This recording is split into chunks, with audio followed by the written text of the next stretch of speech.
المصطفى وعلى آله وصحبه ومن اقتفى أما بعد قال الله تبارك وتعالى في كتابه الكريم أعوذ بالله من الشيطان الرجيم قل هذه سبيلي أدعو إلى الله على بصيرة أنا ومن اتبعني. Para asatidzah, ya du'at Allah, kembali kita mengucapkan syukur alhamdulillah, segala puji hanya milik Allah. Salawat dan salam kepada baginda Rasulullah sallallahu alaihi wasallam. Bagaimanapun kondisi kita, kita tetap bersyukur kepada Allah. Siapapun kita tetap bersyukur kepada Allah dan memuji Allah, karena memang memuji Allah Subhanahu wa taala tidak dibatasi oleh waktu dan pelaku. Karena kalimatnya pun alhamdulillah, jumlah ismiyah ya. Kalau kita yang sudah paham bahasa Arab, al-jumlah al-ismiyah itu kan berbeda dengan al-jumlah al-fi'liyah. Kalau jumlah fi'liyah itu ada fi'il, ada fa'il, kemudian ada waktu. Sedangkan jumlah ismiyah itu tidak dibatasi oleh fa'il, tidak ada fa'ilnya, kemudian tidak ada waktunya. Jadi alhamdulillah itu segala puji hanya milik Allah, tidak disebutkan siapa yang memuji, kemudian tidak disebutkan kapan memujinya. Sehingga alhamdulillah itu syamilun li jami'il fa'ilin wa syamilun li jami'il awqat. Jadi siapapun dan kapanpun kita tetap memuji Allah, bersyukur kepada Allah Subhanahu wa taala, apalagi ketika kita berada di jalan Allah, kemudian berdakwah seperti jalannya Rasulullah, para nabi, maka kita bersyukur kepada Allah lebih dari itu semuanya. Maksudnya kita lebih meningkatkan syukur kita dan puji kita kepada Allah dengan hati kita, lisan kita, dan amal perbuatan kita. Kita langsung membahas materi kita. Pertanyaannya dulu, apakah materinya bisa terlihat di layar antum atau tidak? Terlihat, Ustaz? Iya, filenya ya. Oke ya. Itu materi kita hari ini Fannul Ilqa'i wal Khitabah ya. Nanti di sela-sela saya atau Ustaz nanti menyampaikan materi ini, nanti ada beberapa nanti pertanyaan yang nanti mohon untuk ya, musyarakahnya, untuk menjawabnya. Tidak banyak, hanya beberapa saja nanti ya. Jadi tema kita hari ini Fannul Ilqa' wal Khitabah, the art of public speaking, atau dalam bahasa Indonesia seni berpidato atau retorika atau berbicara di depan umum. Kita mulai pembahasan kita ini langsung kepada inti tentang keterampilan, pengetahuan keterampilan dan seni ya. Itu di layar kita sudah tertampilkan atau ditampilkan al-ilqa awil khitabah laisa mujarrada ma'rifatin bal hiya maharatun wa fannun. Al-ilqa atau khitabah ya, bisa berpidato, ceramah, kemudian berbicara di depan umum gitu ya. Laisa mujarrada ma'rifatin, bukan sebatas pengetahuan. Bal hiya maharah, tetapi ya, berpidato, ceramah, kemudian berbicara di depan umum itu dia juga maharah, keterampilan, bahkan fan ya, seni. Nah, jadi di sini kita harus pahami bahwasanya berbicara di depan umum, berpidato, ceramah, khutbah dan seterusnya itu bukan hanya sebatas pengetahuan, bukan hanya sebatas ilmu, tapi lebih dari itu. Dia adalah keterampilan, bahkan seni. Makanya judul kita hari ini kan fan ya, fanno al-ilqa wal khitabah. Jadi sudah berbicara masalah seni, bukan lagi masalah pengetahuan dan keterampilan, tapi seni. Tapi yang namanya seni nggak akan mungkin sampai kecuali tahapan itu ada yang harus kita langkahi dulu. Maksud dari ketiga kata ini, ma'rifah, maharah, dan fan ini bisa kita lihat di dalam tangga berikut. Namanya sulamul qudroh. Sulam tangga al-qudroh itu kemampuan. Jadi kemampuan itu dimulai dari ma'rifah, yaitu pengetahuan, lalu ada maharah, keterampilan, dan yang terakhir adalah fan atau seni. Jadi ma'rifah itu biasanya membutuhkan ilmu yang dia nanti mengharuskan kita untuk menggunakan akal, kemudian ingatan, hafalan, kemudian teori dan seterusnya. Itu disebut dengan ma'rifah. Jadi kalau berpidato, ceramah, berbicara di depan umum itu membutuhkan apa? Membutuhkan ilmu, betul. Membutuhkan pengetahuan, betul. Jadi harus ada yang kita hafal, harus ada yang kita ingat, dan akal kita aktif begitu ya. Dan ada teori-teorinya. Itu betul. Tapi itu tahapan pertama. Tahapan selanjutnya adalah keterampilan. Yang di situ membutuhkan apa? Amaliyah, praktek, tadribat, latihan-latihan, bahkan mumarosah. Ya, mumarosah. Mumarosah itu pembiasaan. Jadi membutuhkan waktu yang panjang. Apalagi membutuhkan tatbiqat, aplikasi-aplikasi, penerapan-penerapan dalam praktek, bukan hanya teori seperti makrifah tadi.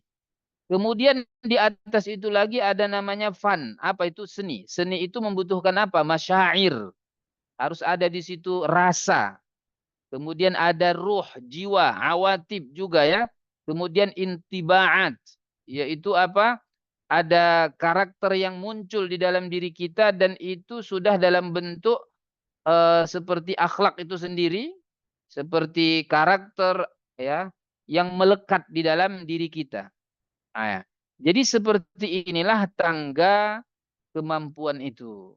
Jadi kalau kita mau mahir, misalnya mau ahli dalam misalnya berpidato, ceramah, kemudian khutbah, kemudian apa lagi? Dan seterusnya lah. Itu membutuhkan apa? Tangga yang harus kita lewati. Tangga pertama itu pengetahuan, tangga kedua itu keterampilan, dan tangga ketiga apa? Fun, yaitu seni. Nah, lebih jelasnya lagi bisa kita lihat di dalam slide lanjutannya. Jadi tadi ya ma'rifah itu ilmu atau ilmu pengetahuan, kemudian maharoh itu keterampilan, kemudian fan itu seni. Nah, ini kita lihat misalnya saya tahu, kemudian saya terampil, kemudian saya ahli. Kenapa saya tahu? Ya karena saya belajar. Kenapa saya terampil? Karena saya sudah coba, saya sudah latih terus menerus. Kemudian kenapa saya mahir? Karena ada jiwa di situ, ada rasa yang melekat sehingga zahir dan batinnya dapat. Mau lebih jelasnya lagi, bisa kita jawab dengan pertanyaan berikut. Mengapa kamu tahu? Pasti jawabannya karena belajar. Misalnya, kenapa tahu berpidato? Kenapa tahu ceramah? Kenapa tahu khutbah? Kenapa tahu misalnya apa lagi? Berbicara di depan umum gitu? Maka jawabannya ya karena sudah belajar. Ya, kita sudah pelajari dalam bentuk teori-teori. Kemudian kenapa kamu bisa? Bisa berpidato, kenapa kamu bisa ceramah, bisa khutbah, bisa berbicara di depan umum? Jawabannya karena sudah pernah dicoba, sudah pernah dilatih. Walaupun masih banyak kekurangan misalnya. Lalu selanjutnya kenapa kamu terampil, mahir gitu, jago gitu kalau bahasa Medannya. Kenapa kamu mahir, jago, terampil, berpidato, ceramah, berbicara di depan umum, khutbah dan seterusnya? Jawabannya kenapa? Karena terbiasa. Karena memang sudah itu kerjaanku. Jadi mahir lah. Sudah terus menerus dikerjakan. Kemudian yang terakhir, kenapa kamu ahli? Kalau ahli itu sudah masuk dalam apa? Jiwa. Jadi sudah melekat di dalam dirinya itu lahir dan batin. Itu keahlian. Dan itu sebenarnya tahapan fun itu yang kita inginkan. Nah, jadi di sini jelaslah bagi kita bahwasanya ma'rifah itu asalnya ilmun atau tafahumun yuktasabu bitta'allum atau hasilatu ta'allum abral usur gitu ya. Jadi ma'rifah itu pengetahuan itu ya ada ilmu atau tafahum kita berusaha memahami dan itu diperoleh dengan belajar, belajar, belajar, belajar. Atau disebut dengan hasilatu ta'allum, hasil yang kita peroleh dari kita belajar selama ini abrol usur, bahkan dia dalam ya masa-masa yang terus berlalu. Sehingga nanti kalau jadi warisan namanya makrifah, ilmu pengetahuan kan begitu. Itu maksudnya abrol usul itu karena biasanya kan pengetahuan itu diwariskan gitu. Seperti misalnya warisan berpidato, khutbah, ya kan itu kan diwariskan terus-menerus. Itu dalam bentuk pengetahuan, hanya sebatas dipelajari. Nah, ini kalau sudah selesai baru masuk ke dalam maharoh, keterampilan. Yang awalnya dulu bisa dulu, ya pertama bisa dulu, setelah itu apa? Setelah itu, setelah bisa lalu mahir, terampil. Nah, kalau dia keterampilan, ini poin yang sangat penting ya, karena memang kita inginkan dari kita eh, ikut daurah ini bukan hanya sebatas tahu berpidato bagaimana, tahu berceramah bagaimana, kemudian khutbah bagaimana, bukan hanya tahu berbicara di depan umum, tetapi dalam bentuk apa? Memang kita berusaha bisa kemudian kita mahir gitu, terampil. Maka keterampilan itu harus kita pahami. Bahasa Arabnya keterampilan namanya al-maharoh. Dari kata mahir ya. Ya mahir dalam artian mahir dan sudah masuk ke dalam bahasa Indonesia. Nah, kata ulama al-maharatu itu malakatun kata ulama. Keterampilan itu, kemahiran itu adalah malakah. Apa arti malakah? Malakah itu kalau kita lihat itu masdar dari kata malaka yamliku milkan dan malaka yamliku mulkan. Kalau malaka yamliku milkan artinya memiliki, kalau malaka yamliku mulkan biasanya bermakna menguasai. Ada makanya malik itu kan raja kan penguasa ya. Nah, al-maharah keterampilan itu maksudnya malakah. Malakah itu apa? Keterampilan apa? Iya, keterampilan yang dimiliki dan dikuasai. Ah, itu maksudnya. Jadi paham makna malakah ya? Malakah itu artinya kemampuan atau keterampilan yang dia miliki dan dia kuasai. Jadi dia mampu berpidato, ya, dan dia miliki kemampuan itu, bahkan dia menguasainya. Itu disebut dengan maharah. Nah, pertanyaannya adalah kaifa tuktasabu hadhil maharah? Kaifa tuktasabu hadhil malakah? Bagaimana kita memperoleh, mendapatkan keterampilan ini atau penguasaan ini yang kita bisa miliki? Tuktasabu bil mumarosah kata ulama. Itu diperoleh ya dari apa? Atau dengan cara apa? Dengan cara mumarosah. Mumarosah itu maknanya pembiasaan. Jadi bukan hanya sebatas latihan coba-coba, bukan. Tapi sudah menjadi kebiasaan. Sehingga al-mumarosah itu kata ulama taqtadi kathrata atiqrar wa tadribat. Bahkan tulal waktu. Itu dia. Sehingga pembiasaan itu menuntut apa? Banyaknya pengulangan terus diulangi. Terus diulangi berpidato, diulangi ceramah, diulangi dia khutbah, diulangi dia berbicara di depan umum gitu ya. Kemudian dia apa? Terus latihan, terus latihan, terus latihan, terus begitu. Menjadi kebiasaan, maka dari situlah akan muncul yang namanya keterampilan. Maka untuk itu tidak mungkin orang langsung latihan sekali dua kali langsung mahir berpidato. Nggak mungkin itu. Kalaupun ada, itu biasanya sudah dalam bentuk hibah dia. Hibah itu anugerah yang Allah berikan ke dalam dirinya yang memang sudah melekat. Karena memang kan kemampuan itu atau keterampilan itu kan memang ada dua dia ya. Yang pertama dia jibiliyah, yang kedua muktasabah dia. Jibiliyah itu maksudnya memang sudah dia dilahirkan, sudah ada bakat itu. Nah, bahasanya begitu, potensi bawaan lahir. Ada orang seperti itu memang dia. Memang bawaan lahirnya itu apa dia? Pandai ngomong gitu. Ada orang begitu. Ya, karena mungkin apa lingkungannya yang sudah apa dia mentatanya seperti itu mungkin dari garis keturunannya gitu ya. Seperti itu. Itu sama juga seperti akhlak. Kata Rasulullah kan seperti penjelasan para ulama kita kan akhlak itu terbagi dua kan ada akhlakun jibiliyatun artinya khalqiyah dia, fitriyah dia, bawaan lahir memang sudah diciptakan Allah seperti itu. Misalnya dia orangnya misalnya sopan. Ya memang karena memang bawaan lahir memang sopan dia. Dari garis keturunan orang tuanya begitu sopan-sopan. Misalnya kalau orang Jawa itu orangnya kan biasanya manut-manut ya kan. Santun, kalau ngomong kan pelan. Memang bawaannya begitu. Ada bawaannya itu memang nadanya tinggi-tinggi gitu. Karena memang dia bawaan lahirnya tinggi gitu ya. Memang tinggi. Ya seperti sebagian suku yang begitu bahasanya kan. Ya kan? Jadi begitu dia lahir sudah kena insal dia. Kayaknya kena insal dia itu. Ada insal suara besarnya gitu. Dan ada namanya akhlakun muktasabatun. Sama seperti maharatun juga ada yang muktasabatun.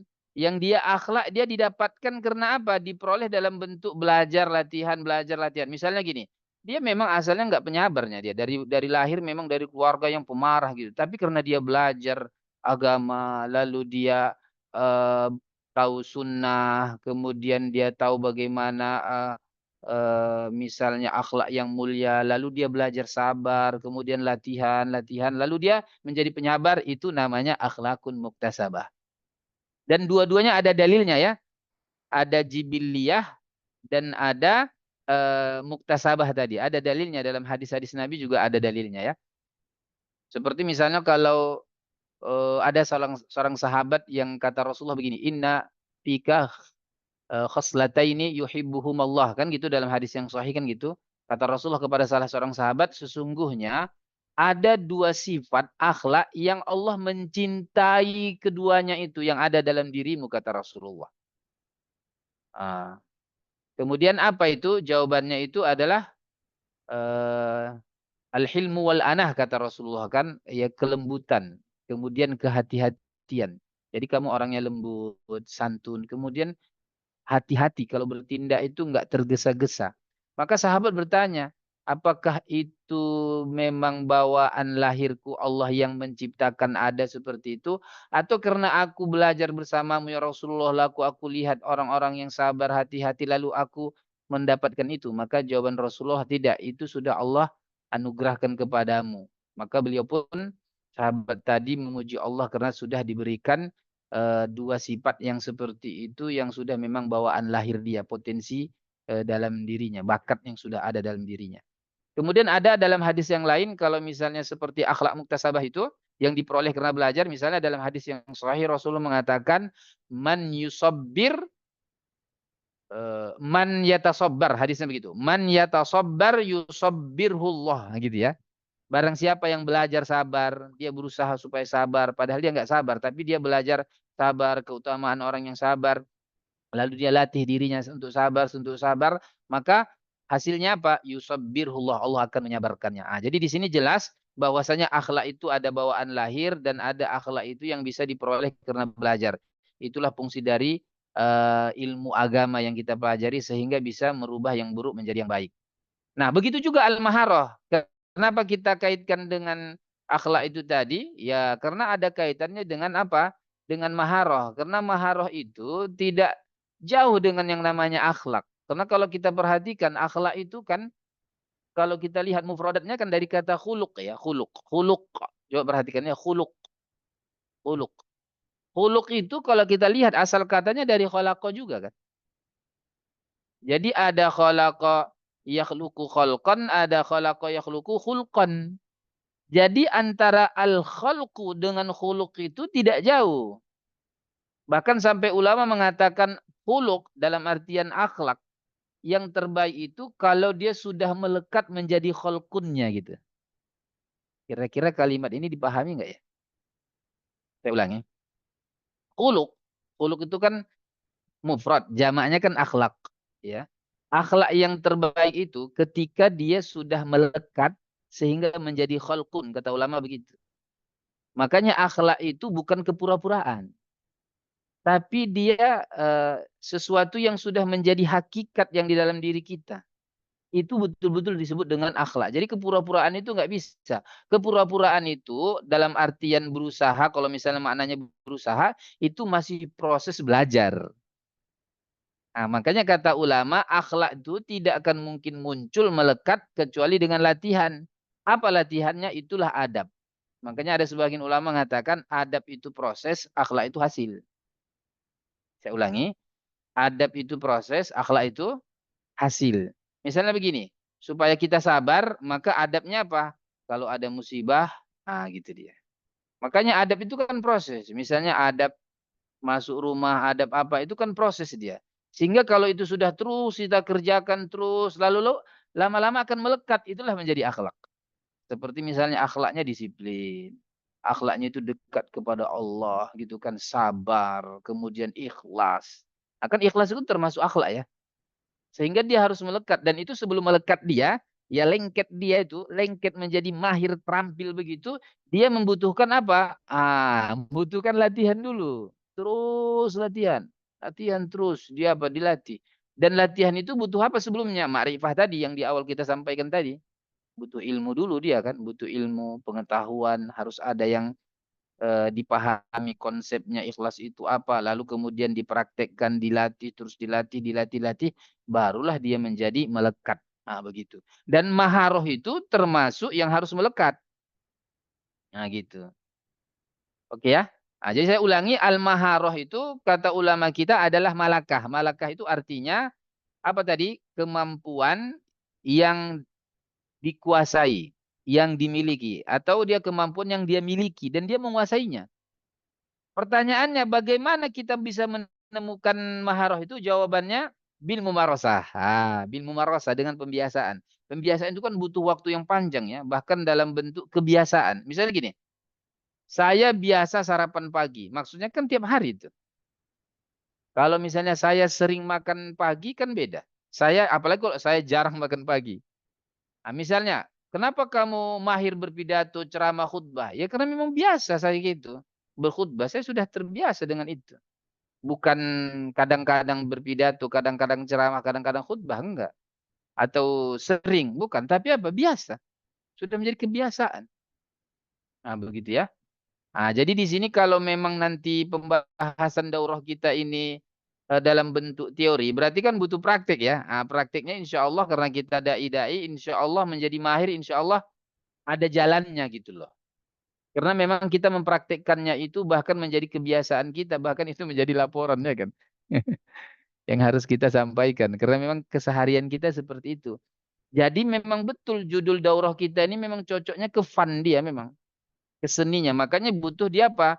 Butuh diberikan pengetahuan lanjutan. Butuh apa lagi? Latihan-latihan. Kemudian butuh lagi apa? Seninya nanti. Begitu ya. Jadi sudah betul ini bagian dakwah ini memberikan materi-materi seperti ini. Ya. Apalagi nanti ada inti poin yang ingin kita singgung nanti. Oke ya, lanjut. Kita lanjutkan apa tadi? Mumarosah udah paham ya. Kemudian al-mumarosah tadi apa? Taqtadi kasrata at-tikrar wa tadribat. Jadi pembiasaan itu menuntut banyaknya pengulangan, pengulangan, pengulangan. Dan latihan terus-menerus. Sama seperti kalau kita mau mahir apa? Mengemudi mobil misalnya kan. Kalau pertama ya pengetahuan dulu lah. Kita tahu mana apa misalnya setangnya, mana setirnya, mana giginya, mana remnya, mana gasnya kan. Kemudian begitulah dalam bentuk teori lah dulu. Setelah itu dipraktek latihan. Latihannya seperti apa? Dicobalah. Nanti dalam proses pencobaan itu masih bisa dulu, belum mahir dia kan. Tapi begitu terus tiap hari dia latih, latih, latih menjadi apa? Mahir. Sehingga kata ulama kemahiran yang paling mahir itu adalah ketidaksadaran. Gimana itu maksudnya itu? Kemahiran yang paling mahir itu adalah sudah sampai ketidaksadaran.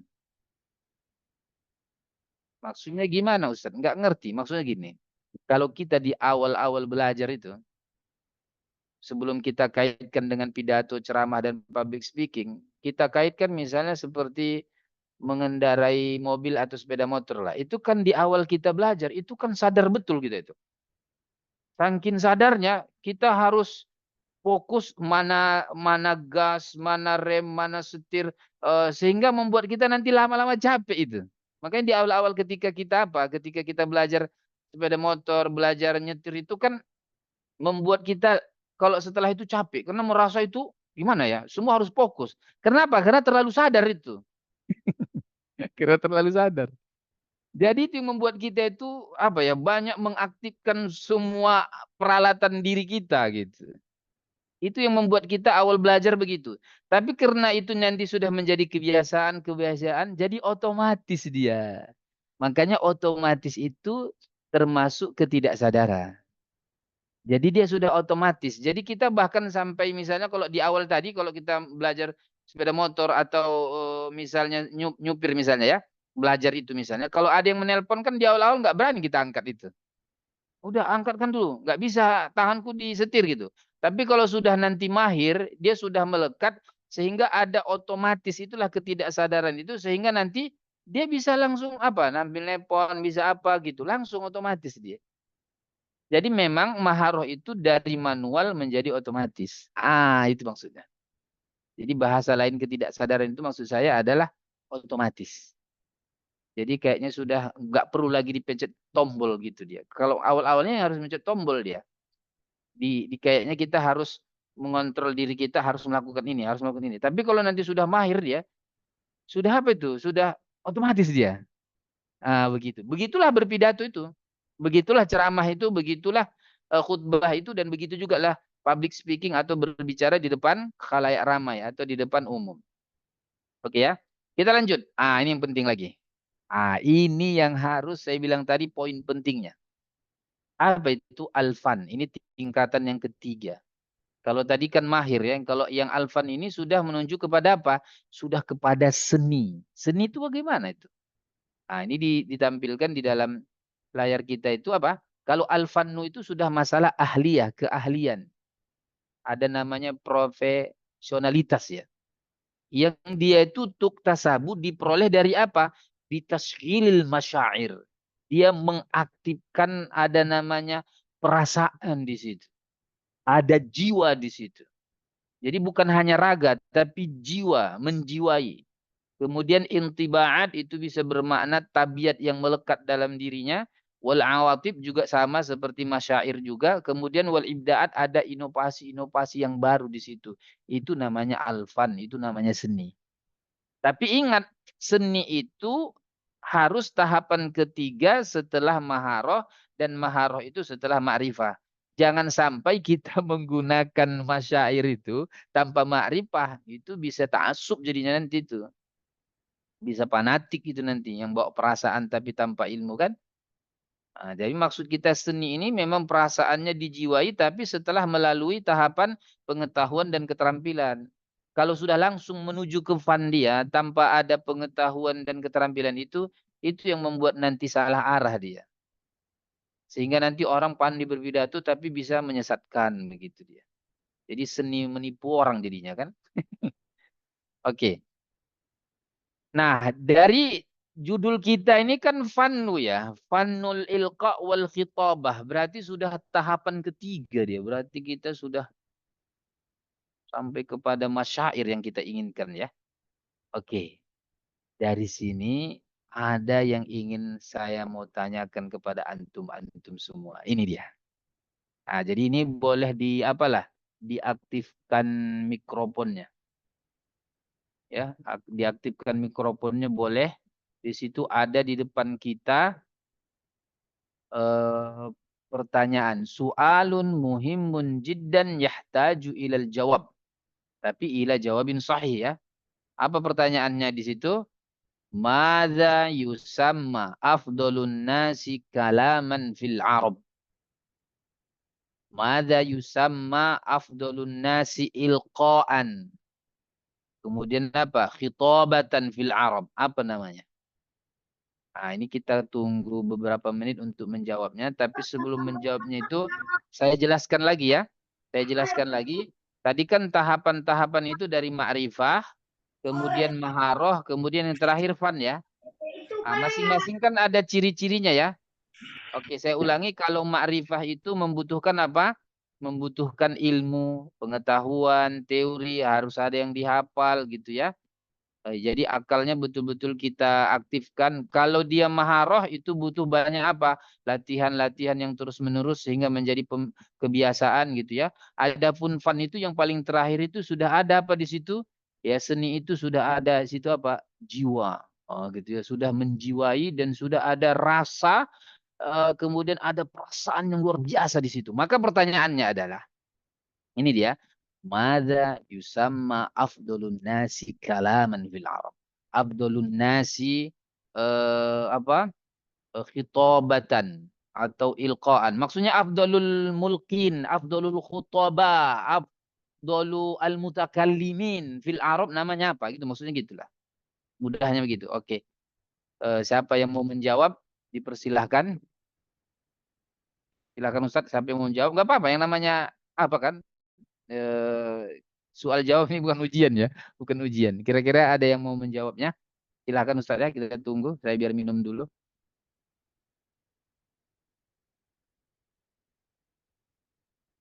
Atau kita, kalau nggak ada yang jawab, Ustaz yang nanya ya. Ustaz Pulan jawab gitu ya. Bismillah.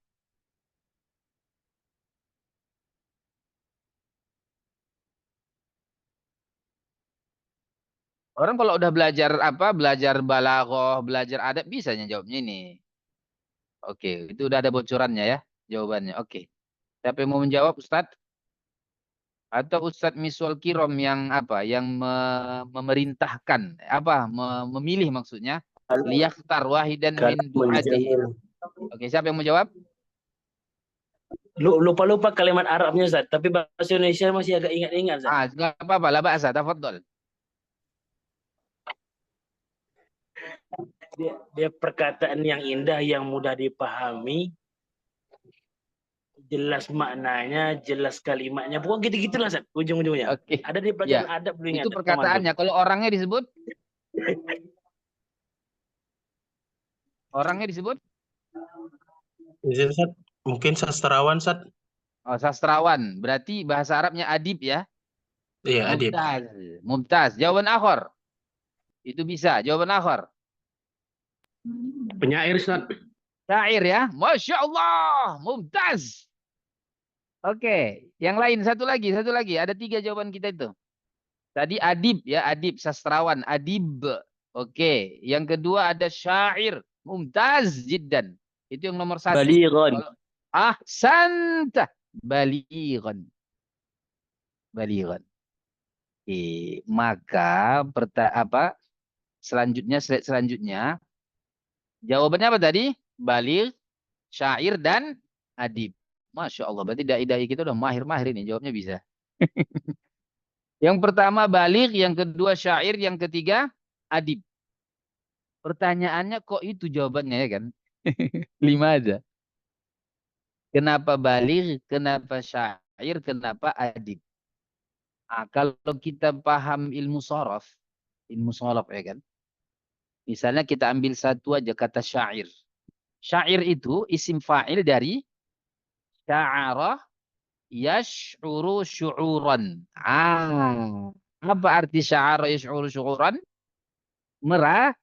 Merasa. Jadi ada rasa di situ kan? Ada jiwa di situ, ada ruh di situ. Makanya orang yang paling bagus ngomong tuh ketika dia ngomong ada rasanya. Dan rasa itu muncul kenapa? Karena dia yukhatibu al-masyair. Yukhatibul awatif. Begitu dia.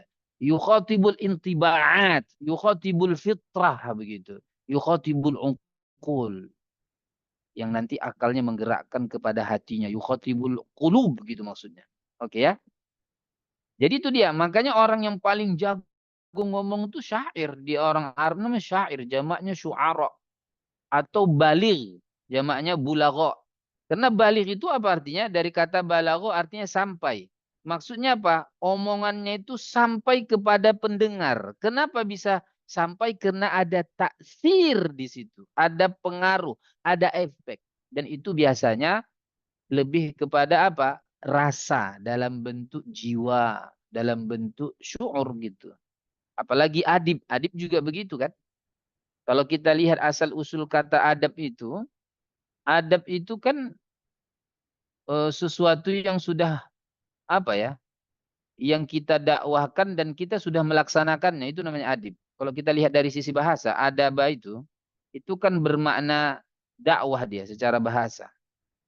Makanya ada makdubah. Makdubah itu kan makanan hidangan yang kita panggil orang untuk sama mencicipinya. Itu namanya makdubah kan. Makanya adab itu kata ulama, adab itu adalah secara asal ajakan. Dan dia harus melaksanakannya terlebih dahulu. Makanya orang kalau mengajarkan adab, kalau nggak melaksanakannya susah itu.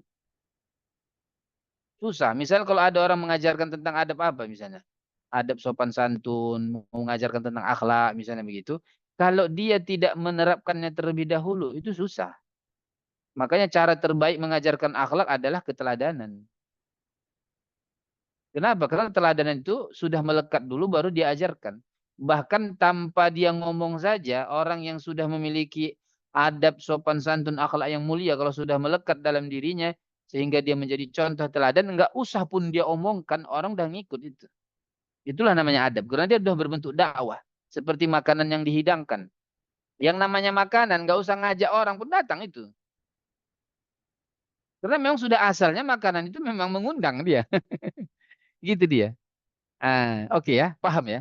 Makanya kalau kita mengajarkan adab itu, mengajarkan akhlak itu eh, sama jamaah kita, sama murid kita itu memang harus dipraktikkan dulu dia dalam bentuk melekat dalam diri kita, lalu kita bisa dakwahkan dalam bentuk keteladanan lah, contoh suri tauladan.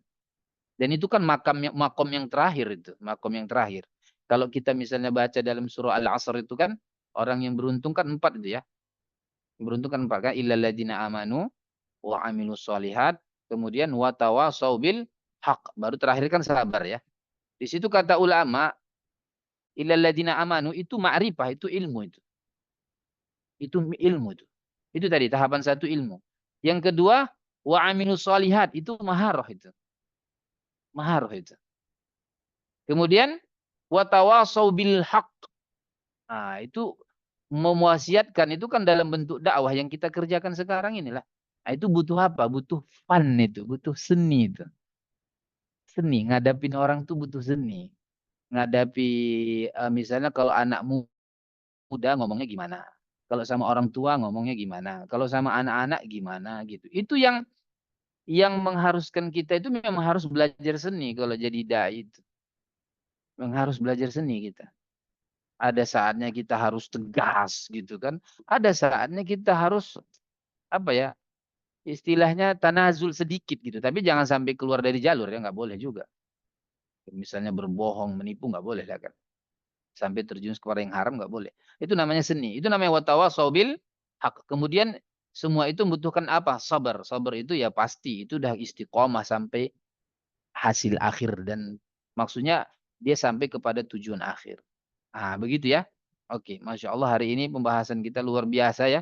Dari pertanyaan tadi dan jawabannya, Insya Allah kita bisa menjadi apa mahir, bahkan Insya Allah ahli lah. Apalagi kalau itu sudah memang kerjaan kita. Amin ya Robbal Alamin. Oke, sekarang kita masuk kepada kisah ya, kisah. Kisah nyata pada zaman Rasulullah SAW yang ingin kita ambil ibrahnya. Ibrah min qissatin Nabi SAW ma'a syabin yuridu zina. Ibratun min qissatin Nabi SAW ma'a syabin yuridu zina. Jadi ada pelajaran yang bisa kita ambil dari kisah Nabi bersama anak muda yang menginginkan zina. Kan ada anak muda yang datang ke Rasulullah yang dia masuk Islam gitu ya. Ikut Nabi tapi punya syarat dia. Apa syaratnya? I'dzan li bizina. Ya Rasulullah, aku mau jadi pengikutmu, aku mau jadi muslim, aku mau ya menjadi pengikutmu lah. Masuk ke dalam agama Islam, taat kepadamu. Tapi satu syaratnya apa itu? I'dzan li bizina. I'dzan li bizina. Beri aku izin apa untuk berzina. Kira-kira apa jawaban Nabi? Kan Nabi kan ngomongnya enggak, jawabannya nanti kan enggak terlalu ilmiah kan. Dalam artian Nabi apa ya menggunakan seni dalam mengajak diskusi sahabat yang seperti ini kan. Dan dia yukhotib apa? Yukhotibul uqul, yukhotibul masyair. Itu dia, masyair. Apa kata Rasulullah? Begitu sahabat mendengarnya kan, sahabat kan langsung ngamuk itu, sahabat-sahabat yang gitu. Ini apa kawan nih? Mau masuk Islam, mau menjadi pengikut Nabi kok malah dihalalkan zina, minta halalkan zina. Kan ngamuk kalau kita lihat kisah-kisah itu kan begitu ya. Cuman apa kata Rasulullah? Mah kata Rasulullah kan. Kata Rasulullah, udah biarin. Biar aku yang ngomong maksudnya gitu. Maka apa kata Rasulullah? Ini dia. Ini namanya fannul khitab. Fannul khitabah, fannul ilqa. Apa kata Nabi? Kata Nabi, atuhibbuhu li ummik. Atuhibbuhu li ummik. Apakah kamu suka zina itu juga ada pada ibumu? Maksudnya kamu misalnya menzinai ibumu atau ibumu dizinai orang lain kalau dibolehkan itu. Ya kan karena wanita-wanita yang kamu zinai nanti kan kalau nggak dia jadi ibu atau misalnya li ukhtik untuk saudari perempuanmu atau li ammatik atau untuk bibimu dan seterusnya kan.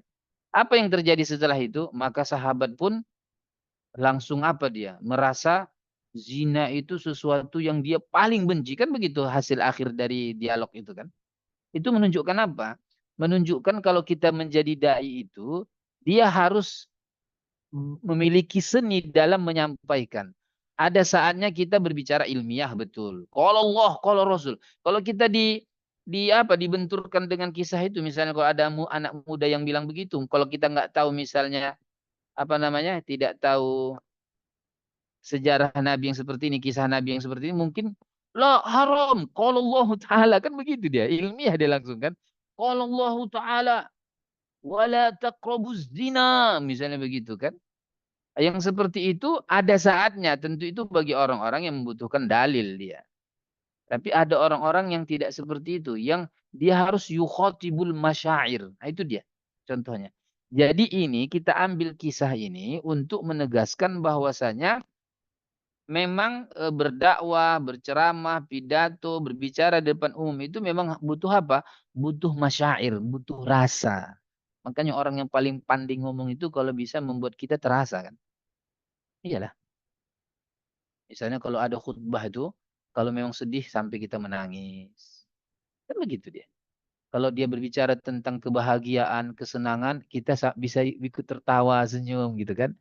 Kalau misalnya dia apa misalnya berbicara tentang kesabaran, keteguhan iman, kita pun jadi ikut apa gitu. Berani mati gitu misalnya. Itu namanya rasa itu. Nah, itu yang mungkin yang harus kita latih gitu ketika kita berpidato berceramah itu. Makanya kalau kita lihat misalnya teks-teks pidato itu kan atau teks-teks khutbah itu kan ada namanya dia maudhu'i, ada namanya adabi.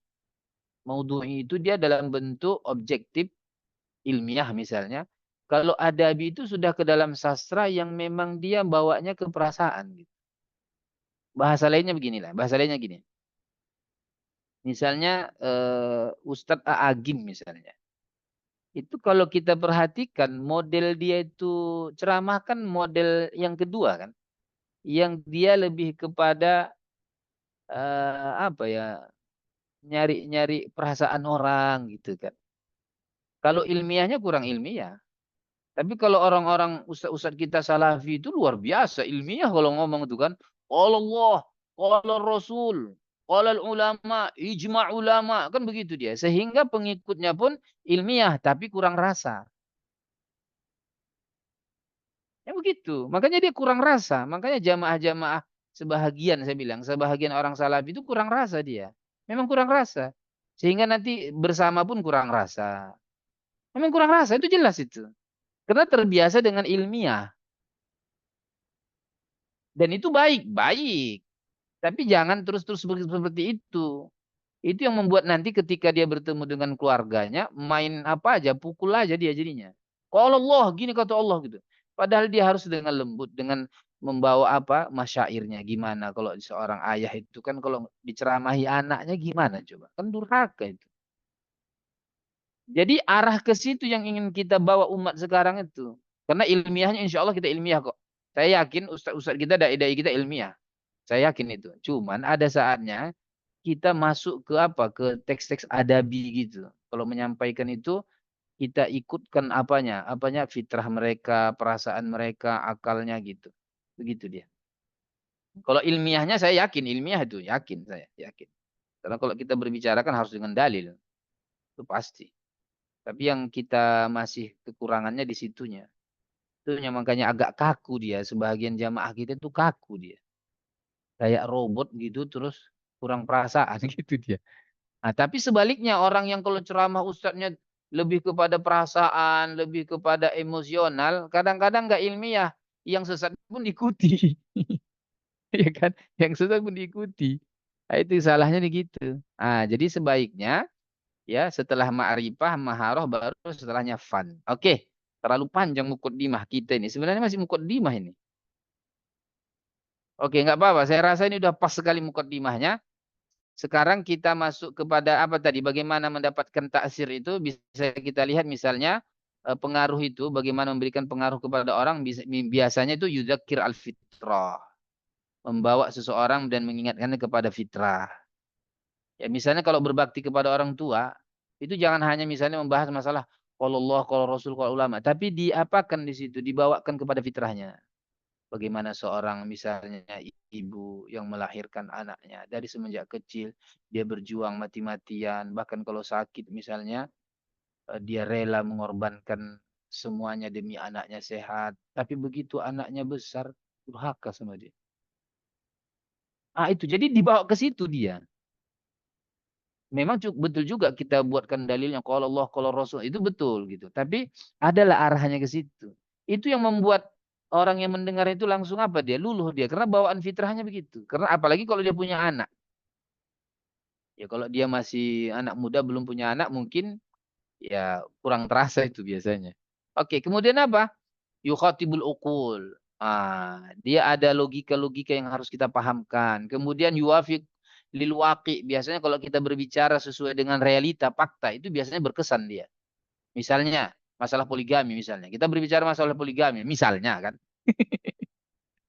Bagaimana bisa terkesan misalnya? Misalnya saya kalau ngomong sama mama saya, masalah poligami kan ya terus terang mak saya itu tak setuju saya poligami. Bahkan dilarang keras. Cuman saya bilang begini sama mak saya begini. Mama tahu nggak kalau realita di lapangan itu banyak janda. Contoh mak ya, saya bilang, contoh mak ya saya bilang, ini di depan rumah kita ini berapa janda? Di belakang berapa janda? Di kanan berapa janda? Berapa? Banyak janda.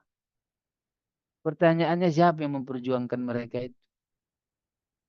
Jadi itu itu yang membuat mama saya setelah itu apa dia? Ngerem lah, ngerem gitu. Ngerem gitu. Itu kalau kita berbicara tentang realita, apalagi kalau ada hasil penelitian riset.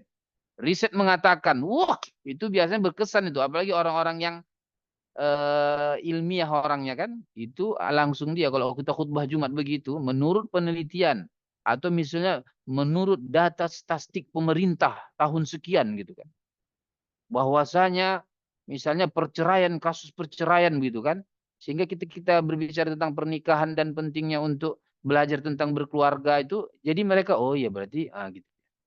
Gitu dia. Kemudian yu'ayyadu bil adillah. Ya, yu'ayyadu bil adillah. Omongan kita itu penuh dengan dalil. Ada orang yang terkesan dengan itu kan. Misalnya, oh ya kalau Allah, kalau Rasul, kalau ulama kan ijma lagi kan. Biasanya gitu. Itu juga bisa juga mempengaruhi orang. Kemudian, oh zakir fitah kita ulangi jadinya. Oke.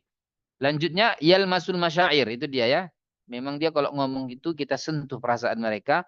Kemudian yukhatibul qulub itu jelas hatinya dibawa dari hati ke hati istilahnya gitu ya. Kemudian yamussu al hawas. Ya al hawas itu kita ingatkan dengan mata yang melihat, telinga yang mendengar, kemudian seterusnya. Kemudian lahu maraji mu'tamadah biasanya kalau ada referensinya jelas biasanya orang terpengaruh. Kemudian ya'tamidu alal umur al ilmiah itu tadi ilmiah dan seterusnya. Itu diantara bagaimana supaya omongan kita, khutbah kita, ceramah kita, pidato kita itu memiliki kesan. Oke, masuk kepada pembahasan kita. Itu tadi apanya ya? Mukaddimah, tapi saya rasa pun mukaddimahnya sudah masuk inti juga itu sebenarnya. Oke, dua unsur penilaian ilqa.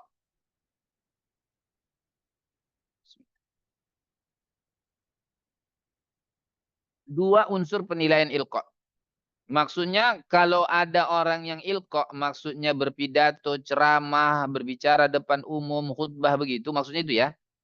Itu bisa kita nilai dari dua unsur. Yang pertama dari sisi materinya, apa yang dia sampaikan. Yang kedua cara menyampaikannya. Makanya kalau dari judul kita, judul daurah kita apa tadi? Fannul ilqai wal khitabah gitu ya. Nah, kalau kita ditanya misalnya, apa beda al-ilqa dengan al-khitabah? Banyak sih perbedaannya. Di antaranya kalau al-khitabah itu biasanya dalam bentuk forum-forum resmi gitu ya. Kalau ilqa ya umum, bisa resmi tidak resmi gitu ya. Kemudian di antara bedanya juga sebagian ulama mengatakan al-ilqa itu lebih kepada penyampaian cara, khitobah itu lebih kepada apa? Apa yang disampaikan. Maka di dalam daurah kita ini dua unsur penilaian ilqa itu sesuai dari apa tadi? Dari tema kita itu. Nah, jadi kalau materi itu biasanya kepada khitobahnya itu lebih kepada itu kayak penuh khotib gitu ya kan. Kalau dia cara menyampaikannya lebih kepada ilqa. Ah, itu termasuk perbedaan saya bilang. Walaupun nanti ikhtilafnya banyak juga masalah itu kan. Mal farqu bainal ilqa wal khitabah. Oke. Tapi yang jelas kalau kita mau menilai hasil dari pidato seseorang, ceramah seseorang, kemudian khutbah seseorang, atau kalau dia ngomong depan umum lah. Namanya public speaking ya. Maka penilaian kita bisa kita lihat dari dua unsur. Pertama dari apa yang dia sampaikan, kemudian cara dia menyampaikan. Nah, gini. Makanya kalau kita mau menilai orang seperti ini, menilai diri kita juga harus seperti itu. Oke. Nah, sekarang apa maksudnya yang seperti itu? Nah, nanti hasil dari penilaian unsur itu akan ketemu dia. Dari sisi materinya apanya, dari sisi caranya bagaimananya, akan jumpa nanti hasil akhirnya begini. Hasil akhirnya begini. Materinya bagus, cara menyampaikannya juga bagus. Ah, ini nomor satu lah jelas. Materinya bagus, cara menyampaikannya bagus. Yang kedua, materinya bagus, cuman cara menyampaikannya kurang kurang bagus.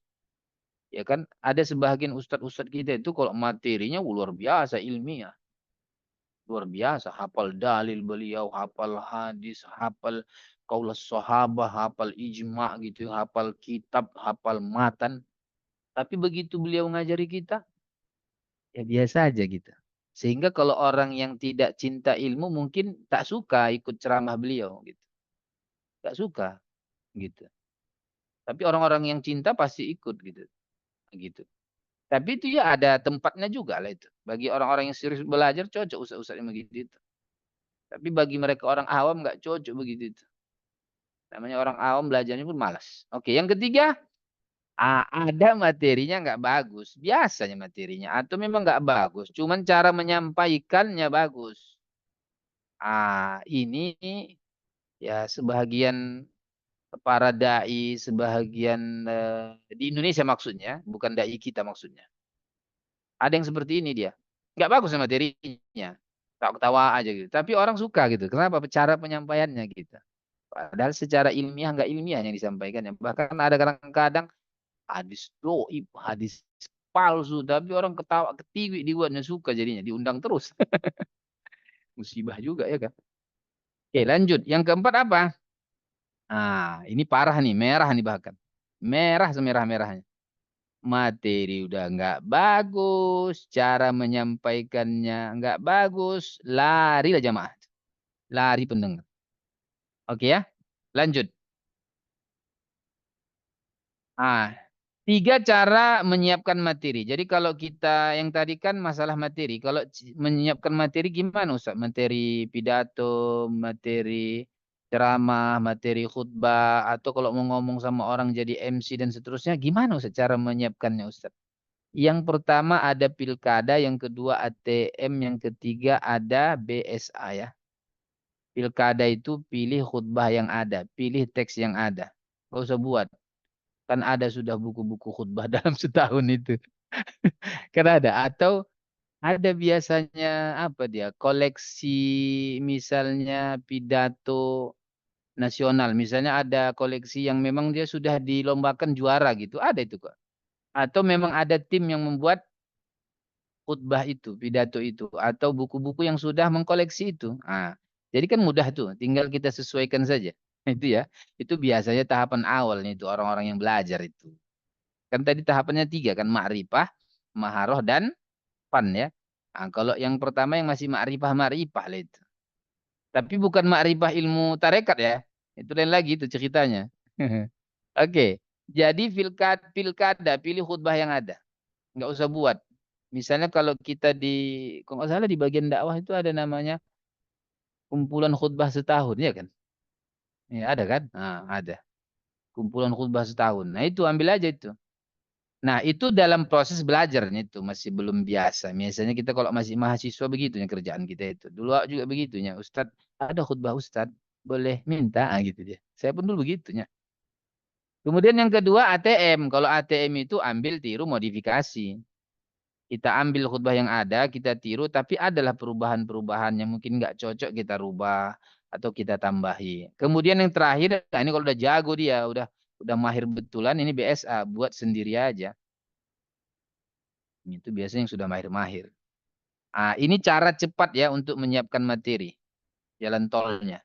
Kemudian selanjutnya, kalaupun kita buat sendiri Ustadz, atau kita ATM ambil tiru dan modifikasi, atau kalau memang misalnya khutbah itu yang sudah ada yang mau kita pilih, tetap itu memiliki 3 komponen, pendahuluan, isi, dan penutup. Pasti itu, gampang kali itu.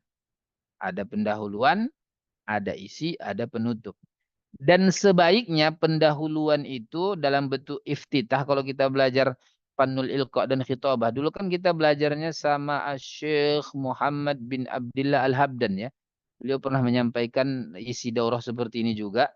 Namanya daurah, daurah fi Fannil Ilqa wal Khitabah juga. Kata beliau, iftitah itu kalau bisa ada, bukan kalau bisa, memang harus dia. Jadi ada pengaruh dia. Iftitah itu harus dikaitkan dengan isi, apalagi penutup. Jadi ada istilahnya itu sinkronisasi ya kan. Nyambung dia, nyambung dia. Sehingga mukaddimah kita nggak jauh dari isi dan penutup kita apalagi. Jadi ada kaitannya gitu. Itu kalau kita lihat metode Al-Quran kan begitu. Bahkan para ulama mengatakan isi Al-Quran itu tidak jauh dari awalnya. Maksudnya kalau misalnya zalikal kitabul la raiba fihi, misalnya surah Al-Baqarah kan. Kan ayat kedua setelah Alif Lam Mim itu kan zalikal kitabul la raiba fihi hudal lil muttaqin. Itu ayat yang awal-awal itu menunjukkan isinya itu, hubungan dengan isi, sehingga nanti kisah-kisah ceritanya itu berbicara tentang huda semua itu. Lalu penutupnya di akhir itu nanti kan tentang apa? Amanar Rasulu itu kan, kemudian nantilah tu akhirnya sami'na wa ta'na begitu kan, itu berkaitan semuanya dengan huda itu tadi. Begitu kata ulama.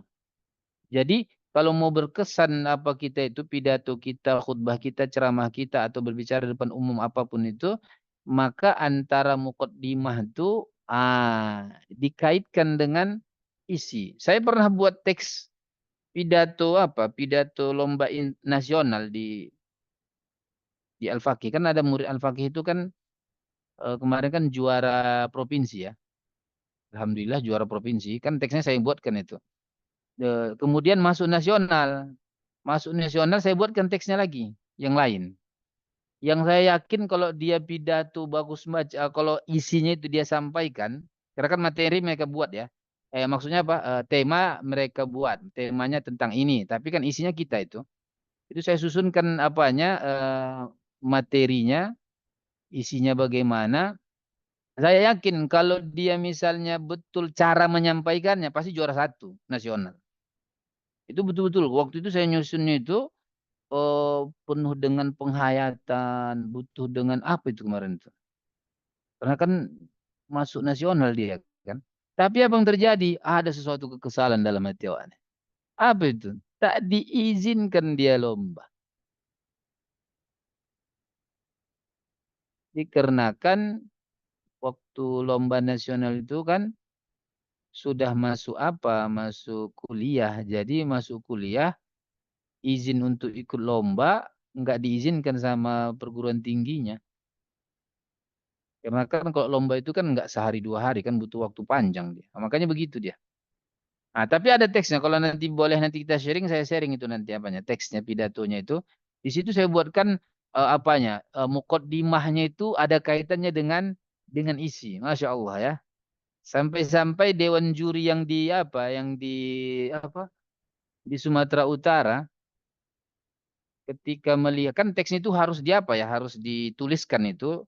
Lalu karena dia kan nasional kan berarti kan utusan daerah kan, utusan provinsi kan. Maka tim apa istilahnya itu?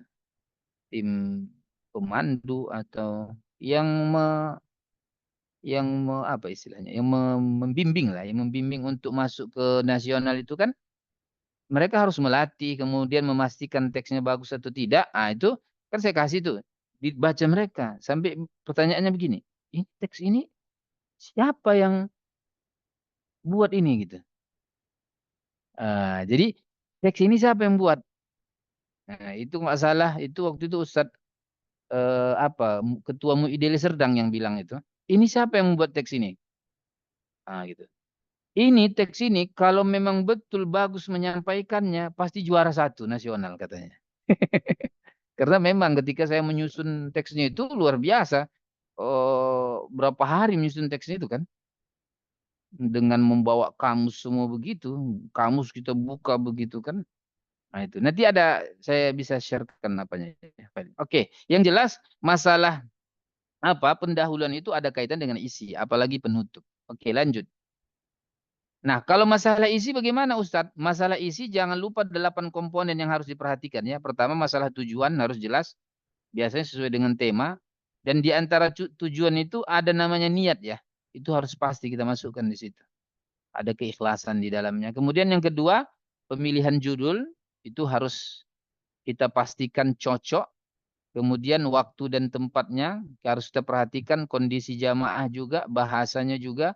Kemudian masalah ilmiah referensi harus jelas, jangan asal copot-copot ya. Apalagi nggak ada dalilnya atau dalilnya doib, jangan sampai seperti itu. Kemudian yang ketujuh, jangan lupa masalah perasaan, ada rasa di situ. Kemudian yang kedelapan adalah masalah kepribadian khotib. Itu sangat berpengaruh. Jangan sampai kalau kita menyampaikan materi kita sendiri pun nggak mengamalkan, itu biasanya tak berpengaruh itu. Apalagi kalau orang tahu kita nggak sesuai dengan itu, kacau kita itu. Jadi malah kebalikan jadinya. Harusnya kita ngajak orang ikut, malah kita ngajak malah orang makin nggak ngikut gitu. Gitu ya.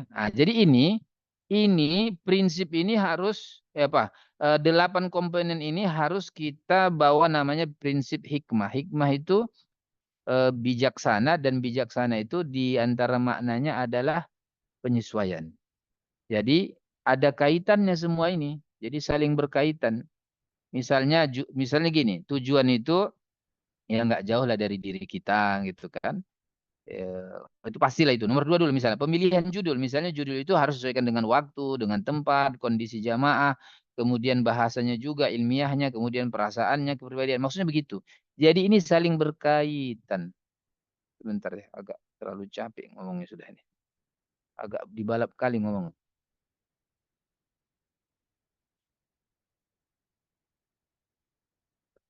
Oke, kita lanjutkan.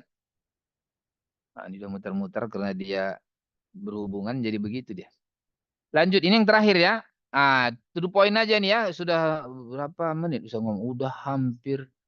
Uh, udah sejam lebih ya. Oke ya. Agak cepat kita ini. Ini cara menyampaikan. Bagaimana cara menyampaikan? Tadi kan unsur pertama masalah isi ya, sudah kita pahami. Yang kedua cara menyampaikan. Nah, ini untuk cara menyampaikan kita singkat saja ya. Jadi kalau kita mau menyampaikan pidato, ceramah, khutbah atau ngomong depan orang, yang paling kita perhatikan yang pertama apa yang dilihat orang lain dari diri kita. Ya, yang kita perhatikan apa yang dilihat oleh orang lain yang ada dalam diri kita. Itu harus kita perhatikan. Nanti di situ kita akan menyesuaikan cara kita. Kemudian yang kedua, apa yang didengar? Apa yang didengar? Nah, berarti apa yang terlihat dan apa yang terdengar dari kita ya untuk pendengar. Yang pertama, nah ini dia. Jangan lupa masalah rasa dan penjiwaannya karena itu sudah fun tadi ya. Oke. Apa yang dilihat? Nah, kalau apa yang dilihat pertama itu masalah penampilan. Itu sangat menentukan. Jadi kalau kita ceramah pidato itu pakaian itu sangat menentukan juga itu. Ya. Jadi penampilan yang rapi. Kalau khutbah itu ya memang betul-betul nampak apanya gitu. Pakaian ustadznya. Karena pernah kejadian ada dai kita, senior kita, dulu masa-masa kita kopilah dakwah itu, ada dai kita, abangan kelas kita itu, kita nggak sebutkan namanya lah, pokoknya kisahnya aja. Jadi waktu pergi ke Tanah Karo, sama-sama saya juga itu. Saya kan adian kelasnya dulu. Waktu hari Jumat kami sampai jam 11 atau jam tengah 11 lah gitu. Hari Jumat itu. Kan khutbah Jumat. Ternyata ustadznya nggak hadir. Maka nazir masjid itu bingung lah. Namanya kan di daerah pekampungan. Kalau nggak datang ustadz kan nazir masjidnya udah sakit kepala itu. Siapa yang menggantikan? Karena kita datang ke sana menjadi kafilah dakwah baru sampai lagi, maka Najir masjidnya bilang gini, tolonglah gantikan Ustadz, kami nggak hadir. Ah, majulah bang kelasan saya ini untuk khotib Jumatnya. Apa yang terjadi? Dia pakaian baju kemeja. Pakaian baju kemeja. Kemeja putihnya memang, kemeja putih. Cuman agak kotak-kotak dia. Udah, begitu khutbah, ternyata ada ustadz senior yang singgah di masjid itu. Karena dia melakukan safar gitu ya. Karena masjidnya dekat-dekat jalan gitu ya. Melakukan safar kunjungan atau apa begitu. Yang terkenal di daerah Karo itu. Singgah di situ untuk sholat Jumat. Begitu ditengoknya, kan dari awal apa habis khutbah tuh langsung dia berdiri. Ya maksudnya habis sholat maksudnya. Habis sholat bukan habis khutbah. Habis sholat langsung berdiri. Dibilang sama jamaah semua. Jangan kalian ada yang keluar. Masuk kalian semua lagi. Oh, sini kau. Kak bilangkan abangan kelas kita tadi ini. Siapa kau? Aku nggak kenal kau. Kau dari mana? Pendeta kau kan? Pura-pura jadi apa kau kan? Jadi ustadz kan? Itu pakaianmu kemeja. Itu kan pendeta di sini yang pakai kemeja kalau berkhutbah katanya begitu. Itu masalah pakaian, memang betul. Makanya sering saya kalau khutbah Jumat, ini kalau anak pribadi ya, kalau khutbah Jumat, itu sering saya tanya nazirnya, Pak, kalau di masjid ini apa pakaian resminya kalau khutbah itu? Iya, kenapa? Karena ada sebagian masjid itu mewajibkan apa? Mewajibkan apa? Jubah. Ada yang mewajibkan sarung. Sarung. Makanya ada sebagian masjid itu, makanya istri saya tahu itu. Bi, itu masjid itu gimana? Sampai istri saya itu kalau mau menggosokkan pakaian untuk sholat Jumat itu pasti nanya, Bi, habis sholatnya di mana? Di sini. Oh, berarti kayak jubah. Sampai istri saya pun tahu itu. Oh, Abi khutbahnya di mana? Oh, di sana Muhammadiyah. Oh, pakai celana pun nggak apa-apa. Nah, karena orang Muhammadiyah biasanya kan lebih resmi ya, nah, gitu ya. Kemudian, oh itu orang apa, Abi? Oh, itu harus pakai sarung, Abi itu, nah, gitu. Jadi digosokkannya sarung. Bahkan kadang-kadang harus pakai serban gitu, lengkap dia gitu kan. Kemudian bahkan kalau ada tongkatnya pakai tongkatnya itu kan. Ada sebagian masjid yang begitu dia. Itu penampilan seperti itu dibutuhkan untuk memberikan kesan dia. Karena memang kalau tampilan itu ya ya dari awal kalau kita lihat kan tahulah kita kan. Kemudian apa yang termasuk penampilan yang saya masukkan juga di sini dalam kurung termasuk akhlak. Maksudnya apa? Ya kalau kita di dai di kampung itu penampilan bukan hanya zohir tapi ada batin yang memang kita dituntut untuk ya memperbaiki diri. Kadang-kadang kalau kita sudah apa ya, kalau tahu masyarakat kita orangnya begini-gini, itu agak payah kadang-kadang kita diterima sama masyarakat. Makanya kalau saya pulang kampung tuh, itu memang lain dia pakaiannya. Kalau pulang kampung ya, pulang kampung ke Riau sana. Gitu. Sampai saya itu dulu kan waktu masih muda kan dipilih jadi pengganti khotib Idul Fitri dan Idul Adha dari ustadz dua senior yang paling besar di kampung. Sayalah yang bisa menggantikan mereka berdua. Dan alasannya kenapa saya menggantikannya itu dikarenakan karena penampilan juga. Dalam artian hitam yang betul-betul rajin berjamaah sholat ke masjid apa begitu. Kemudian tidak pernah saya nggak pakai lobe. Dimanapun saya berlobe. Sampai saya ke ladang pun pakai lobe. Ke sawah pun pakai lobe. Gitu. Dan nggak pernah kalau sholat itu pakai lengan pendek nggak pernah. Dia sunnah ini saja saya kadang-kadang itu pun sekali dalam sebulan lah mungkin itu.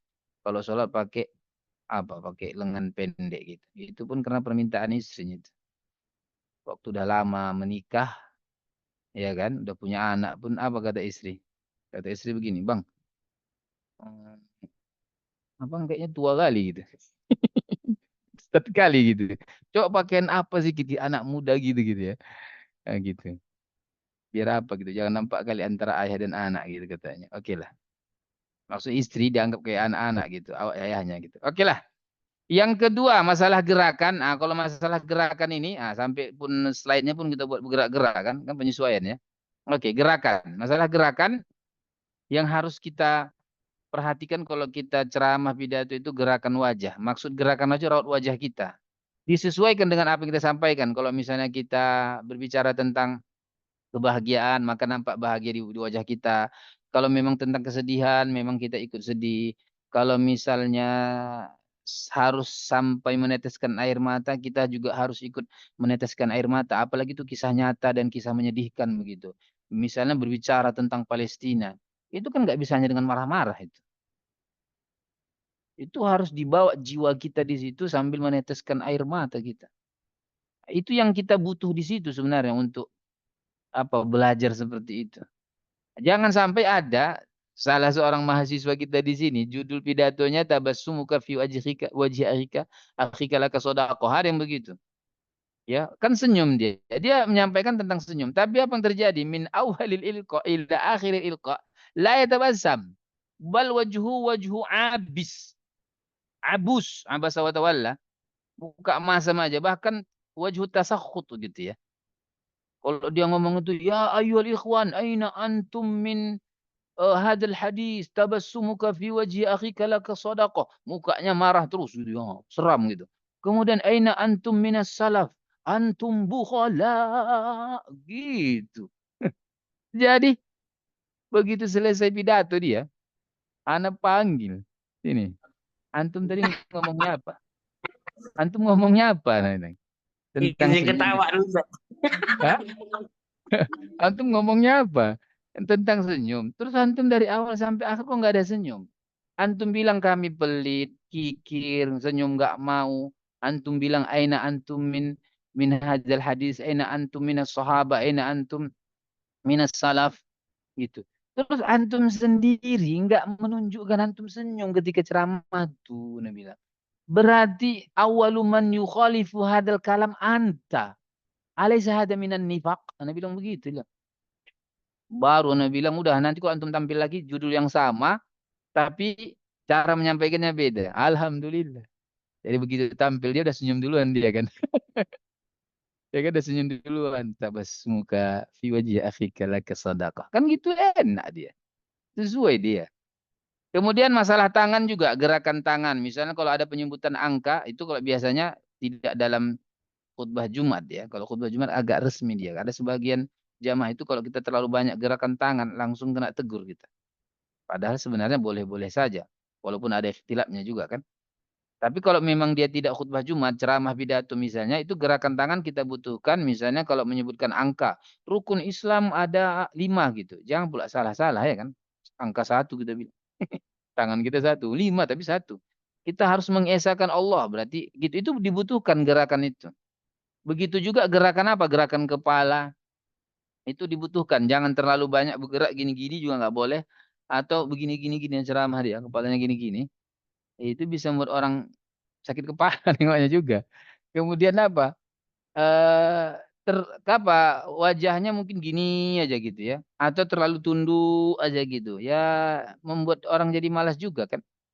Kemudian yang terakhir ada gerakan badan. Itu kalau kita berdiri, gerakan badan juga harus diperhatikan.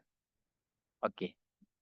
Yang terakhir, ini udah jam berapa? Apa yang didengar? Nah, kalau apa yang didengar ini sangat menentukan apa itu masalah kefasihan. Jadi kalau kita membaca ayat itu harus fasih dan benar. Membaca hadis juga begitu harus fasih. Apalagi kalau ada bahasa Arab fasih. Dan bahasa Indonesia kita juga harus fasih. Ya, harus fasih dia menyampaikan itu. Jelas dia suaranya memang enak didengar. Apalagi kalau kita punya model suara yang bulat gitu kan. Itu lebih berkesan. Kemudian, apa tadi saya mau sampaikan? Masalah kefasihan ini ada yang poin. eh, Oke, nanti ada yang lupa saya. Oke, yang kedua, masalah naik turunnya suara. Jadi kalau kita mau pidato ceramah itu jangan sampai suara kita itu datar begitu saja. Kayak kita pergi ke UGD atau IGD, kan ada alat pendeteksi detak-detuk jantung itu. Kalau tanda mati dia kan teng mati lah itu. Jadi harus ada naik turunnya. Makanya ada saatnya kita naikkan suara kita, ada kita turunkan. Dan caranya bagaimana? Kalau kita buat teks pidato itu atau khutbah itu, di apa? Di teks itu kita buat nanti pas di kalimat ini ku turunkan suaraku. Nanti pas di sini ku naikkan suaraku begitu. Saya dulu begitu kalau khutbah. Apalagi di awal-awal itu teks khutbah itu banyak coretannya itu. Ini nanti di sini saya berhenti, di sini saya naikkan suaranya, nanti saya turunkan, sampai ada tanda-tandanya itu. Kemudian yang ketiga, masalah cepat lambatnya suara. Jadi ada saatnya kita cepat, apalagi kalau berbicara tentang, maka Rasulullah pun berburu-buru begitu misalnya kan, masalah misalnya tentang sholat kusuf ya atau gerhana itulah. Kan Rasulullah itu kan buru-buru waktu itu kisahnya. Kan ada kisahnya itu kan. Maka kalau kita misalnya karena itu tentang buru-buru, maka mungkin bisa kita buat omongan kita pun bisa buru-buru. Maka Rasulullah pun bersegera gitu. Lalu nanti ada saatnya kita lambatkan suara kita. Apa yang dikatakan Rasulullah? Gitu dia. Ya gulam, gitu kan. Wahai anak, samillah, gitu. Bisa gitu. Jadi ada suara-suara yang harus kita cepatkan dan ada yang kita lambatkan. Bahkan ada wasol dan fasol, ada yang kita harus berhenti. Ya berhenti dia. Apalagi kalau ada koma-koma di situ kan. Jadi ada saatnya kita berhenti. Ya, ada wasol, ada fasol. Bahkan kalau kalau bahasa Qurannya ada saktah di situ kan. Diam sejenak. Bal rana ala qulubihim. Itu kan menunjukkan bal. Ya apa gitu. Orang yang mendengarnya apa? Bal. Ya, tapi apa gitu. Itu termasuk tasywiq kata ulama. Ada yang membuat orang itu menjadi apa? Tasywiq itu membuat orang itu jadi yashtaqu ilaihi an yasma' gitu kan. Apa setelahnya? Penasaran. Oke ya. Sudah habis pembahasan kita. Sudah selesai, itu yang bisa kita sampaikan hari ini. Kalau materi lengkapnya juga ada juga yang dari Syekh Muhammad Habdan ada juga, tapi berbahasa Arab. Kalau nanti memang itu bisa kita sharekan juga nanti ya. Oke, demikianlah pembahasan kita hari ini. Mohon maaf kurang lebih atas segala apanya penyampaiannya. Sekarang kita buka sesi tanya jawab ya. Karena kita sampai jam 12 atau jam 12 kurang. Dipersilahkan. Allahumma sholli ala Muhammad. Untuk share screen-nya mungkin bisa ditutup, Ustaz. Oke ya. Filenya saya kirim nanti ya sama Ustaz ya.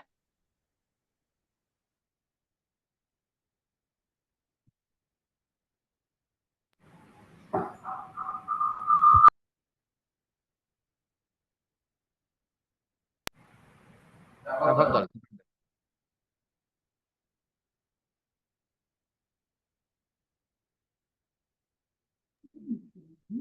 Bismillah Ustaz. Naam. Ustaz, Ana ingin nanya apa nih Ustaz? Mana kita mengetahui kalau yang kita sampaikan itu berkesan atau sampai ke masyarakat gitu Ustaz? Oh, iya. Syukur Ustaz. Oke. Bagaimana kita mengetahui apa yang kita sampaikan itu berkesan atau tidak ya? Pertama, ya dari pengakuan mereka. Yang kedua, dari pertanyaan kita yang mereka harus menjawabnya dengan jujur. Gitu. Kalau mau tahu lebih pastinya ya, lebih pastinya gitu. Contoh misalnya waktu anak khutbah pertama kali di kampung anak itu, khutbah Jumat ya. Eh, dan di kampung itu kan kalau khutbah Jumat kan gimana ya? Hanya orang-orang tertentu yang boleh.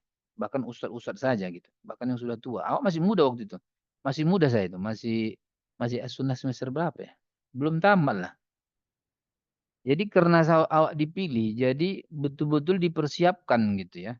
Begitu dipersiapkan, begitu khutbah selesai, habis sholat itu kan bubar. Ada jamaah itu langsung menjumpai, menemui anak itu.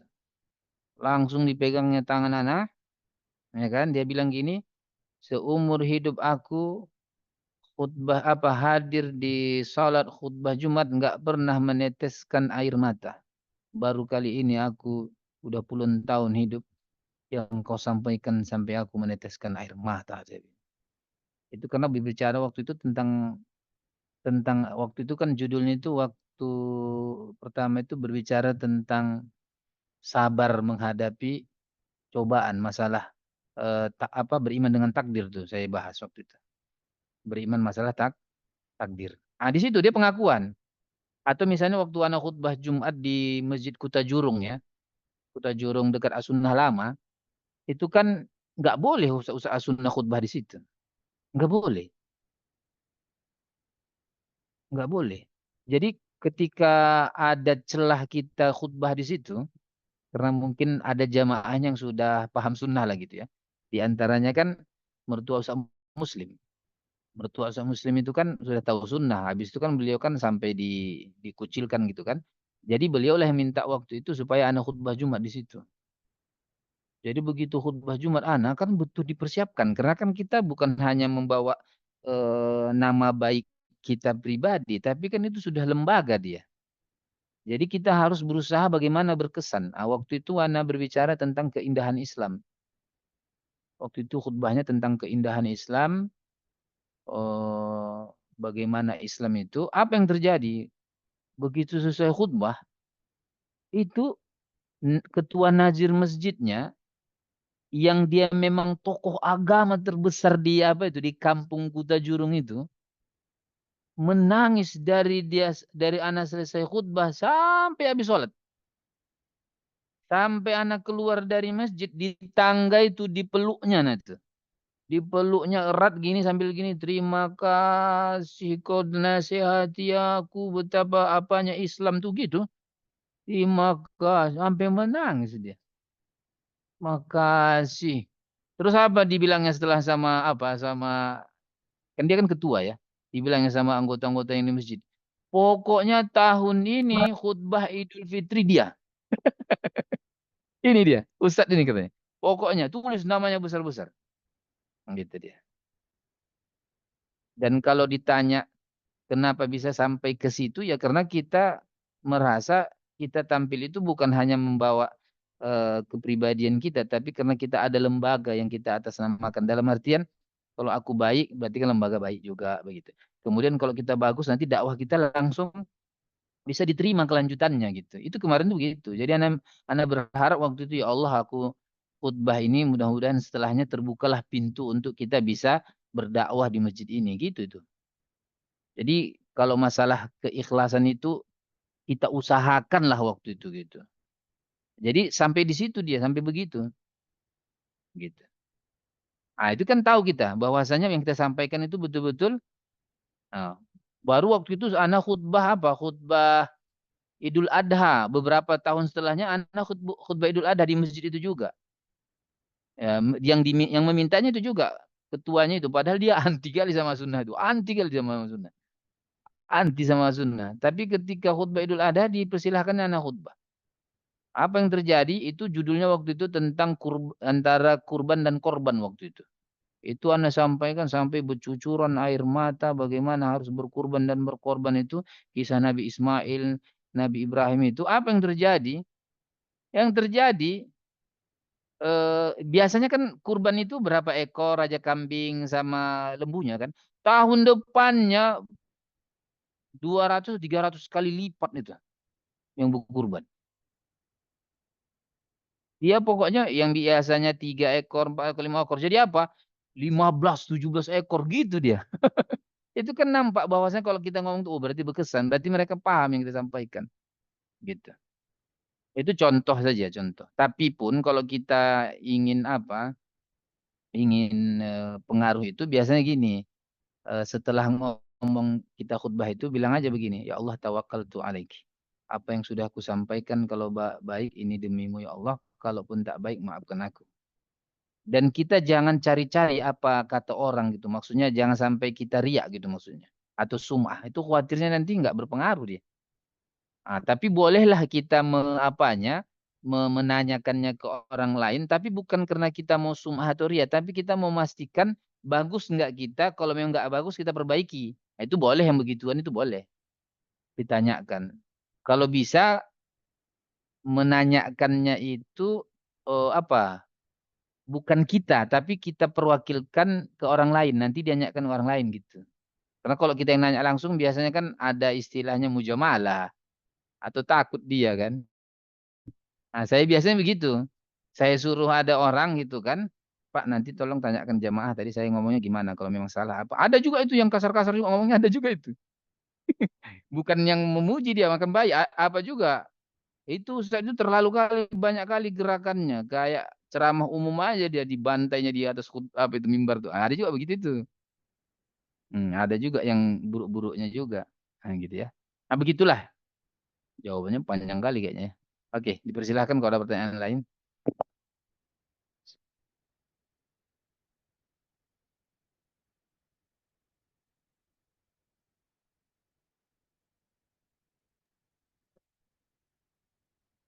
Yuk, gimana Ikhwan yang ada pertanyaan silahkan.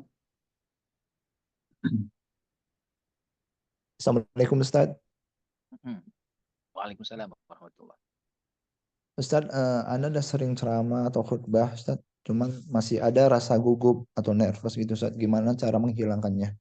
Oke, kalau kita perhatikan nasihat para ulama, gugup, apalagi kurang pede itu biasanya sebab yang pertama adalah apa? Qillatul isti'dad biasanya. Qillatul isti'dad. Memang karena kurang persiapan. Yang kedua itu biasanya apa? Biasanya itu karena memang kurang latihan gitu. Kurang latihan. Tapi Ustaz udah sering latihan, Ustaz tiap hari aku khutbah Ustaz gitu, tiap hari, tapi kok masih juga ada apanya gitu. Itu biasanya ketika kita memandang jamaah kita itu lebih dari kita. Jadi jangan sampai kita di posisi di mana mereka itu apa ya, lebih pintar, lebih bagus dari kita. Itu yang membuat kita nanti jadi ciut. Maksudnya gini, contoh. Kalau anak khutbah di Masjid As-Sunnah itu beda memang. Kalau anak khutbah di luar itu beda.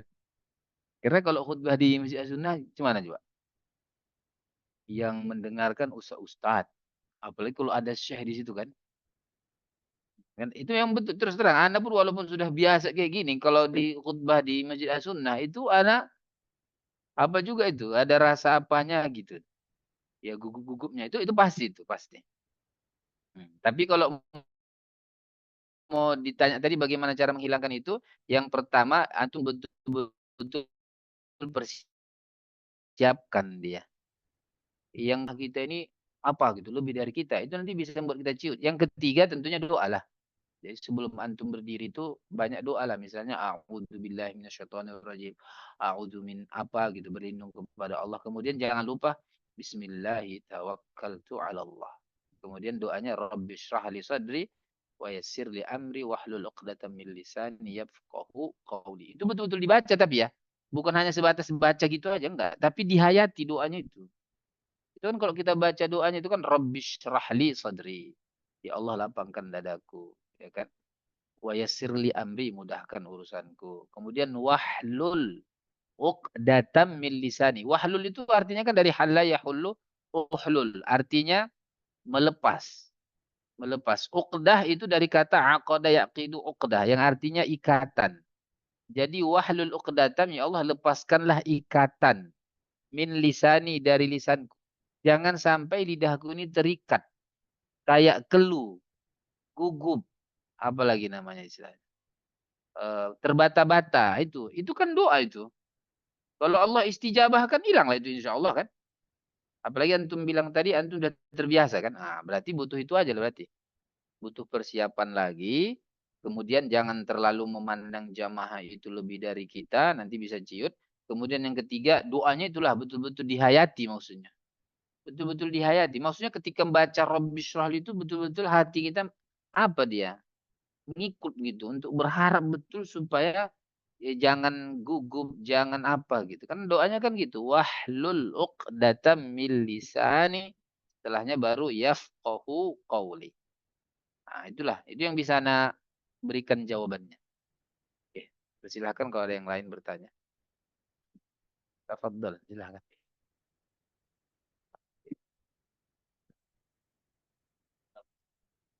Oh, bisa dengar? Oh ya. Ini Seth, jadi kan di antara dua tadi penilaian ilmu itu kan dua, materi dan yang kedua cara penilaian. Tapi fenomena kita lihat ini kan Ustaz, ada mama gufron. Ah, iya betul. Kan dari materinya yang nggak jelas dan cara penyampaian juga nggak jelas. Bagaimana dia tuh dia bisa pengikutnya tuh banyak. Gitu. Oke. Betul. Oke. Oke, gimana kasusnya Mama Gufron Ustadz? Kenapa? Materinya tidak bagusnya. Kemudian cara menyampaikannya juga. Tapi kok masih banyak orang yang terpengaruh dengan dirinya kan? Ah, itu pertama pengaruhnya itu pengaruh komunitas, bukan pengaruh secara umum. Maksudnya komunitas dia saja itu. Satu. Yang kedua, kalaupun ada orang yang terpengaruh tidak dari komunitasnya, itu dikarenakan eksternal, bukan internal itu. Eksternal itu seperti karena dia pendiri pondok pesantren, karena banyak bantuan sosialnya, karena ada dana yang digelontorkannya. Kemudian yang lanjutannya karena dia di backing. Ada yang backing itu. Dan itu kan disampaikan sama ulama-ulama kita. Seperti MUI misalnya. Itu kan MUI ketika mengkritiknya dia itu kan karena dia singgung juga. Ada orang yang membackingnya itu. Ada yang menggerakkan masanya gitu. Di antaranya ketika dia misalnya tampil atau ceramah itu ada yang didapatkan oleh jamaah itu. Misalnya seperti bantuan sosial apa gitu. Itu. Kalau cara menyampaikan udah tahunya kita itu kan tak apanya dia kan. Nipu-nipunya dia, apalagi materinya kan menyesatkan. Nah gitu itu. Jadi faktornya eksternal itu sudah. Ah, kalau kita tidak mampu yang seperti itu bisa dilakukan dengan itu. Maksud gini, jamaah kita kan belum kenal kita siapa. Kemudian mungkin kalau isinya pun kita sampaikan mungkin biasa. Kemudian cara menyampaikan kita kurang. Nah, supaya mereka berkesan gimana? Itu tadi dalam bentuk sosial itu. Misalnya kita bantu mereka, misalnya di kampung itu nggak ada apa misalnya sumur bersih kita buatkan. Itu bisa menjadi mereka apa gitu. Kalau kita ngomong apa dia? Terpengaruh gitu. Iya, itu udah banyak kali buat baik sama kita gitu dia. Nah, itu yang kita lakukan itu istilahnya bukan lagi dalam bentuk internal, itu udah eksternal itu. Itu yang membuat ya sebahagian Syiah juga begitu itu. Kenapa Syiah itu masih bertahan dengan Syiahnya atau Paus itulah.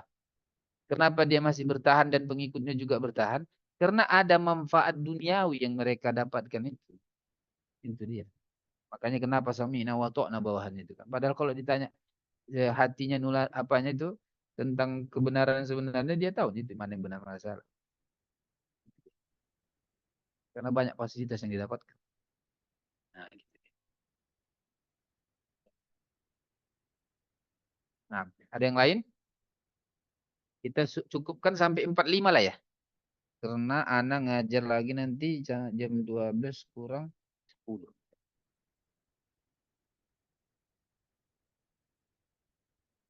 Ya, ada yang lain? Boleh. Kalau tidak, kita cukupkan. Nanti materi kita kirim. Atau sekarang Ana kirim lah. Sama Ustadz Hasan.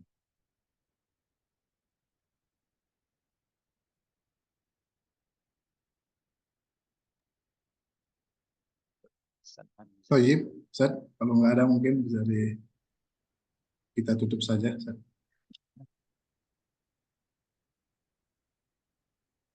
Yalah, antum yang nutup lah langsung ya kan.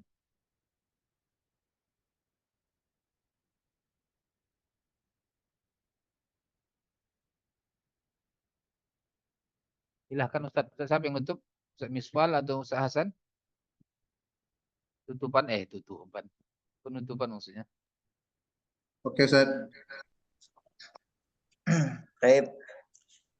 Alhamdulillah kita sudah selesai di pelatihan ini. Semoga ilmu yang diberikan oleh Al-Ustadz, guru kita, Ustadz Muhammad Ihsan, hafizahullah ta'ala, bermanfaat untuk kita para da'i, dan untuk ustadz-ustadz sekalian yang sudah meluangkan waktu ikut serta di kegiatan kita pada hari ini. Barakallahu fikum wa jazakumullahu khairan. Dan untuk para da'i-da'i kami mohon untuk membuka kameranya. Insyaallah kita mau ambil dokumentasi Ustaz. Sebentar, nanti setelah dokumentasi langsung kita boleh bubar. Jadi dari sekarang Ana baca doa kafaratul majelis, setelah itu buka kameranya, kita ambil foto. Subhanakallahumma bihamdika, asyhadu an la ilaha illa anta, astaghfiruka wa atubu ilaik. Ayo silakan Ustaz. Ustaz Fadil.